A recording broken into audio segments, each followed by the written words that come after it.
What do towing, moving, and free informational sessions have in common? Stay tuned to find out.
Welcome to Consumer Compass. I'm Eric Friedman, Director of the Office of Consumer Protection.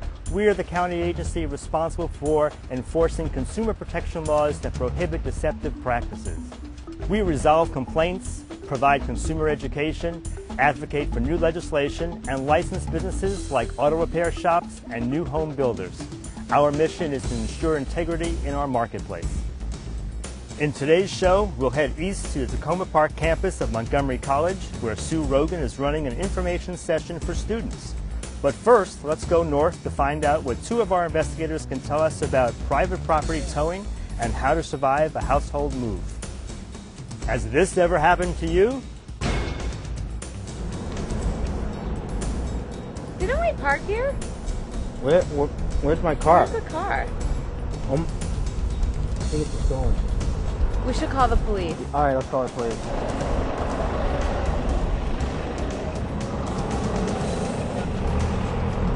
Hello, Montgomery County Police? Yeah, I think my car's been stolen. Okay. The 1997 Mercury Mountaineer. It's burgundy. Oh. Okay. All right, thank you. Bye. It's been towed.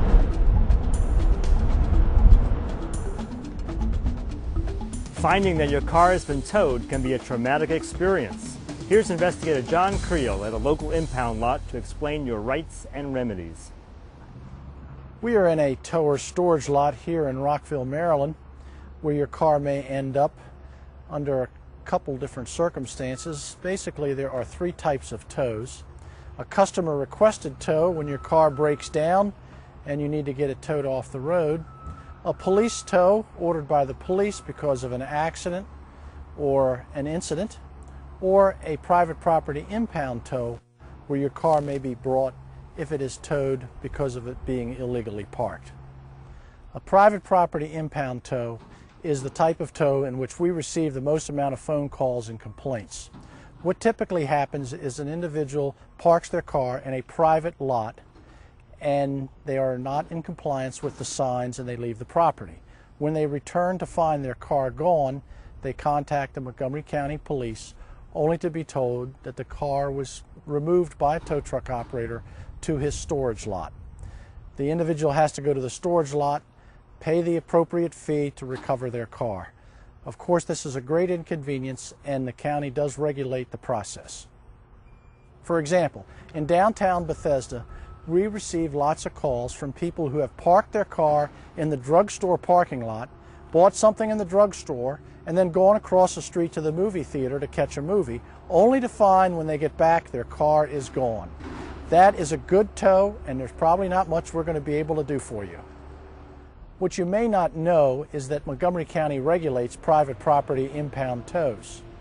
They regulate the amount of money that can be charged based on mileage and storage fees.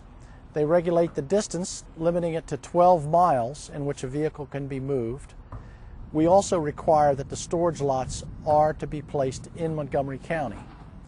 This is governed by Chapter 30C of the Montgomery County Code, and if you have questions concerning that, you need to contact our office. The county impound law requires that the lot be well lit at all times. So if you have to recover your car after dark, the lot is required to be properly lit. Any vehicle that is towed requires the tower to remain open for pickup 2 hours after the last tow. Some of the complaints we received from callers is their car was towed and they never saw a sign restricting the parking. The car was towed and it was damaged during the tow, or the car was towed and they had the necessary permit posted in their car to be parked in that lot. The county rates, which are reviewed every 2 years by executive regulation, require the towers to charge a certain amount for the tow, for mileage, and storage. The typical tow is between $120 and $150. If you find that the rates are not what you think they should be, please contact us and we will go over the receipt with you. So if you need more information about towing, go to our webpage or contact our office by telephone or email. Okay. So moving is stressful and requires a lot of planning. How do you find a reputable moving company? What should you do to avoid problems? Here's investigator Doug Numbers in Rockville with some advice. Hello, I'm investigator Doug Numbers with the Montgomery County Office of Consumer Protection. I'm here today at one of our local moving companies to talk about moving. You know, it's summer, moving season has started, and people are going to be moving. With me today is Louis Campion from the Maryland Movers Conference to answer some questions on moving and hopefully educate you all on how to have a successful move. Thanks for being here, Louis. Thanks, Doug. Well, let's start with what are the two different types of moves in the industry? Well, there are really two styles of moves. One is an interstate move. That's a move that takes place and starts in one state and then ends in another state. So, for example, if you move from Maryland to Iowa, that'd be an interstate move, and that's a heavily regulated move by the federal government. They have significant consumer protections in place for those types of moves. Now, the other type of move is what we call a local or intrastate move, and that would take place wholly, for example, here in Maryland, where the starting point and the end point are both in Maryland. Now, Maryland is actually what we consider to be an unregulated state because it has a very limited regulation and laws pertaining to the household goods moving industry. And for that reason, it can be a little difficult for a consumer to make sure that they're hiring a reputable mover that they can trust.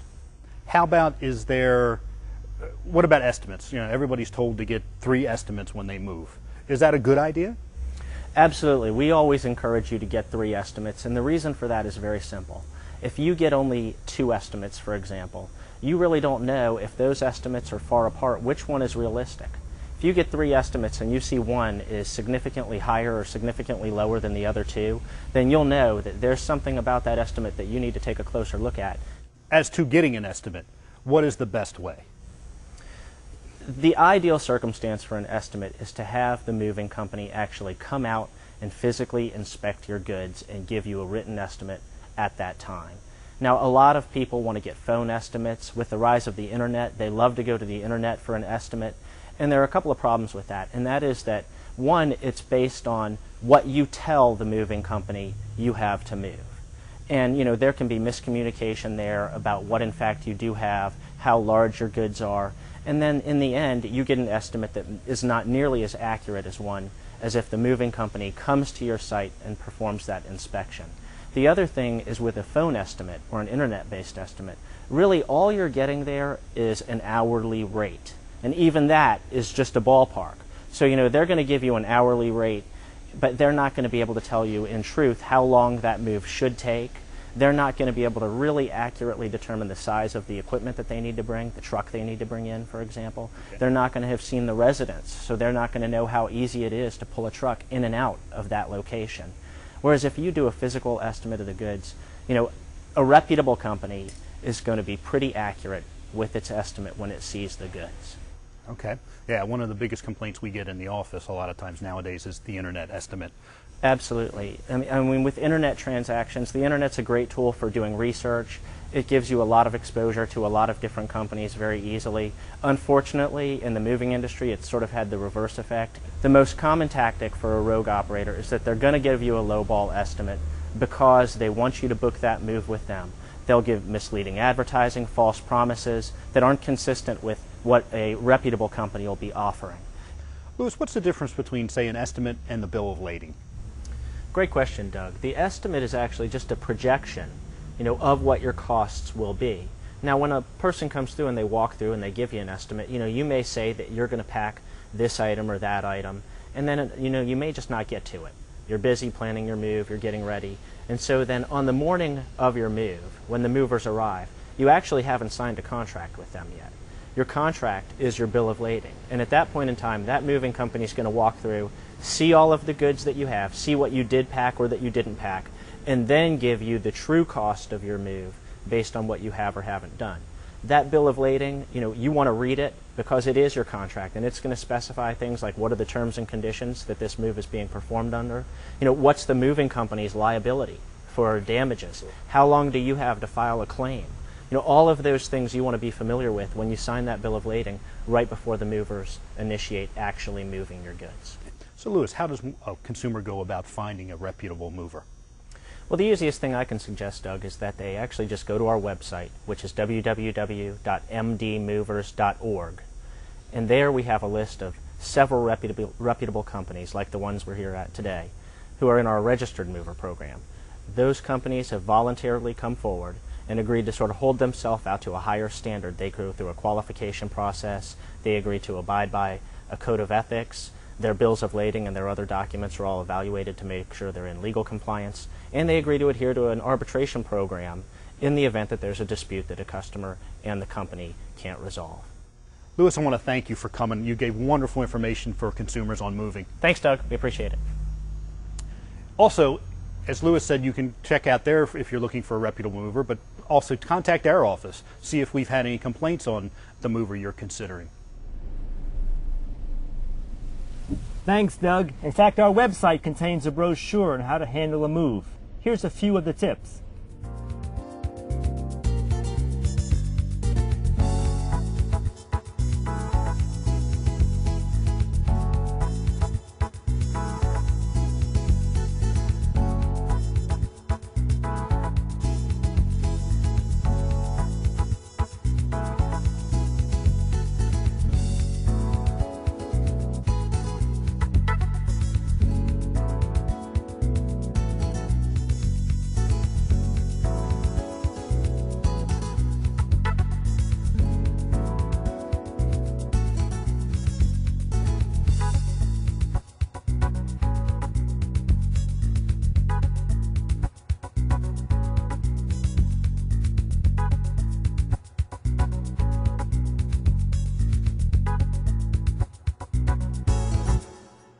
Our consumer education efforts include public outreach. We recently conducted a presentation at the Tacoma Park campus of Montgomery College. Sue Rogan, our communications manager, explains how we can address your needs.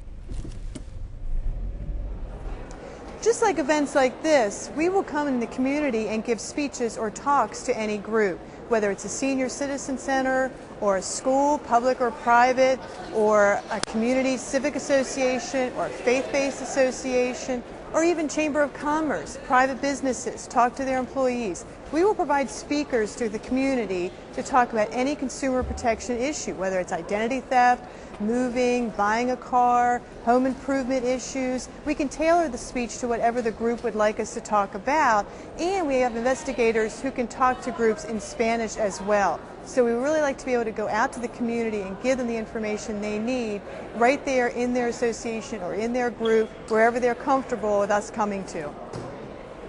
To arrange for a speaker to come talk to your community group, check our website for the different topic areas that you might like us to come out on, and then give us a call. If you could give us 3 to 4 weeks notice, it'd be easier in arranging for someone to come out. But give us a call and we'll get somebody to come talk to your group. Let us know whether you need Spanish speaking or if it's okay in English.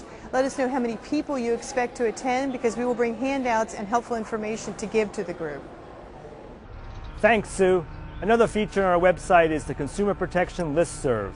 Alerts regarding the latest consumer scams are posted here. Signing up is easy.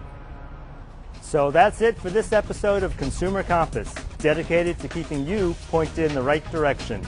Thanks for watching, and remember, we're here to help you.